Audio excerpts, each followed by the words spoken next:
Mama mau ditangkap sama Deddy Mulyadi tuh kayak katanya mau apa Mama? Mama. Kok Mama sih? Mau ketemu Kang Deddy. Insya Allah kalau bisa, maunya sih begitu. Nah, masih tentang yang lagi viral ya, yaitu pernyataan dari Denny Cagur yang mengkritik kebijakan Kang Deddy Mulyadi tentang memasukkan anak ke barak militer. Nah, sekarang giliran Denny Cagur ini yang diserang oleh netizen Indonesia. Wait, the power of netizen. Kita lihat videonya ya. Coba apa tuh Bang jalan keluarnya yang benar, yang bagus, yang baik apa? Coba berikan contoh sebuah tindakan sambil lu pada ngekaji gitu. Abang di sini ngomong katanya harusnya mah katanya ditanyain satu-satu si anak-anak tersebut tuh, karena kan setiap anak memiliki permasalahan yang berbeda-beda. Kan udah itu ke Bang, udah ditanyain atu per atu. Emang kakak ngelihat apa di videonya Pak Deddy Mulyadi udah banyak loh. Satu persatu ditanya namanya siapa, kenapa kok masuk ke Dodik Barak Militer ini. Kan ada udah ditanya, elah masih dicari-cari aja kekurangannya. Terus ngomong juga katanya kalau 6 bulan anak-anak di situ katanya gimana terkait sistem pelajarannya di sekolahnya. Ya elah si abang teh ini bener-bener ketinggalan info. Apa emang kagak tahu info ya? Kan itu udah ada juga abang, ya Tuhan. Kan ada di Dodik Barak Militer itu terkait pelajaran sekolah juga ada dikasih mereka sesuai di sekolahan pelajarannya. Hanya bedanya tempatnya mereka tidak belajar di sekolah, tapi belajar di aulanya si Dodik Militer ini. Katanya ada, udah tenang. Gini nih, kalau tiba modal cuma yang penting Bang ngomong keluar aja gitu kan, memberikan pendapat tanpa dicari tahu dulu. Yang disaranin abang ini tuh udah ada semua, yang dipertanyakan sama abang ini tuh juga sudah ada semua juga jawabannya di sana gitu. Makanya kalau mau berkomentar harus tahu dan harus lihat dari proses awal program tersebut sampai sekarang sudah ada 1 alumni yang selesai. Begitu ya. Jangan malah terkesannya justru abang ini kagak tahu apa-apa sebenarnya ya. Cuma biar keren doang ngomong perlu dikaji ya. Yang penting mungkin ada laporan lah kali ya ke ketua partai kalau abang juga ikut bersuara gitu. Padahal suara abang itu, pertanyaan dan saran abang udah ada semua di sana ya, di Dodik Militer. Udah, kalau kata gue mah nih Bang, abang ini bakatnya di dunia lawak, dunia komedi, dunia entertain, di dunia pergombal-gombalan. Udah fokus aja di situ, ngapa sih? Nggak usah coba-coba pengen menjadi wakil rakyat ya. Lagian slogannya sih coblos caleg jangan coba-coba. Nah jadinya pada nyoblos si abang ini roman-romannya coba-coba doang. Makanya jadinya kayak begini tuh, wakil rakyat yang kalian coba-coba coblos. Udah deh ya Bang ya, udah nggak usah ngasih pendapat komentar terkait barak militer. Semuanya udah ada semua di sana. Lebih baik abang udah boomingin lagi aja no goyang Bang Jali punya abang. Itu dulu kan sampai mendunia, sampai rame banget itu goyang Bang Jali. Udah kalau kata gue mah fokus aja ke goyang Bang Jali ya. Udah bye. Kalau Deddy Cagur ikut-ikutan ini soal kebijakan KDM, jujur saja kita bingung. Ini mau lawak atau lawan? Gesturnya pun layak orang habis diajak ngobrol sambil lalu di warung kopi. Tiba-tiba jadi komentator kebijakan publik. Lucunya lagi, nada bicara dan isinya kayak disuruh, bukan dari keresahan hati sendiri. Mungkin Denny jadi dapat jawab, bukan di panggung komedi, tapi di panggung opini pesanan. Tapi ya, kalau bicara kebijakan publik, apalagi menyangkut masa depan pendidikan dan karakter anak bangsa, tolonglah minimal punya bicara logika, bukan cuma gaya dan gestur panggung. Jadi gini deh, kalau lo memang mau bicara serius soal pendidikan, silahkan belajar dulu dengan kepala dingin dan hati netral.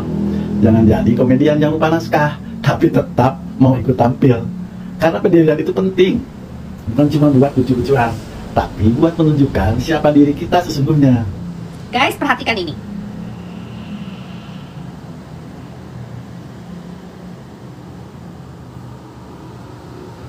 Nah, zaman dulu hal seperti ini, punishment seperti ini, hukuman seperti ini dianggap biasa guys. Bahkan jauh lebih dari ini aja biasa dilakukan oleh para guru guys. menarik rambutnya, menjambak, terus ininya nih diginiin dan sebagainya. Itu adalah bentuk dari punishment zaman dahulu dari guru ke muridnya, guys. Nah, sekarang ini banyak sekali anak-anak bandel yang melanggar semua peraturan-peraturan di sekolah yang dianggap itu sebuah kenakalan biasa, sehingga si anak tersebut tidak jerak akan perbuatannya. Nah, menurut kalian apakah tindakan seperti ini benar atau salah? Kita lihat dulu, guys. Apakah di sekolahnya sudah ada peraturan yang ditegakkan seperti itu? Sudah ada agreement antara orang tua dengan pihak sekolah bahwa akan terjadi, misalkan apabila si anak ini melakukan satu kesalahan atau kenakalan-kenakalan yang tidak bisa ditolerir, maka akan terjadi hukumannya seperti ini.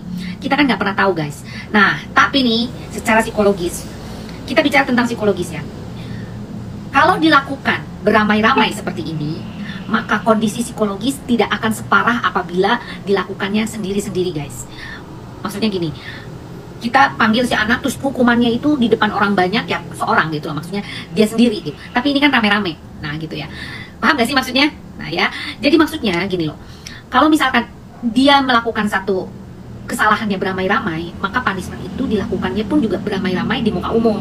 Nah, jadi itu bukan pembulian, itu namanya punishment, guys. Gitu, punishment namanya, hukuman itu. Nah, kalau menurut saya, hal-hal yang bisa ditolerir, ya nggak usahlah mencukur sampai seperti itu, gitu. Karena rambutnya itu kan bukan gondrong. Kalau zaman dulu dipotong seperti ini karena rambutnya gondrong, melebihi dari telinga, gitu loh. Nah, sekarang ini masalahnya apa? Kok bisa sampai dicukur seperti ini? Kan kita nggak tahu nih. Nah, ini sesuatu yang harus disampaikan oleh pihak sekolah, oke?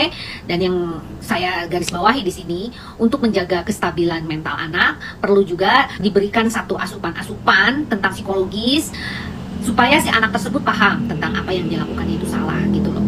Jadi bukan sebuah tindakan atau kekerasan fisik, itu bisa dianggap kekerasan fisik nih, dengan cara seperti ini ya, menggunting dan sebagainya, dengan cara yang mungkin tidak sesuai dengan potong rambut di salon kan, gitu loh. Nah, lebih baik gurunya akan lebih bijak lagi mencari punishment atau hukuman yang lebih mendidik lagi, misalkan dengan cara dia membersihkan toilet mungkin di sekolahnya supaya toiletnya jadi bersih, ya kan, membersihkan lapangan basket atau apapun di sana, gitu loh, atau fasilitas-fasilitas yang harus dia kerjakan supaya kita pun juga dari pihak sekolah terbantu jadinya, gitu loh, ya, membersihkan dengan orang-orang yang perlu punishment tersebut, gitu. Benar nggak? Betul nggak menurut kalian, guys? Gitu. Jadi berguna gitu. Jadi win-win solution tuh akhirnya, ya kan? Jadi tidak merugikan salah satu pihak gitu, dan tidak membuat anak itu menjadi lebih kecewa seperti itu.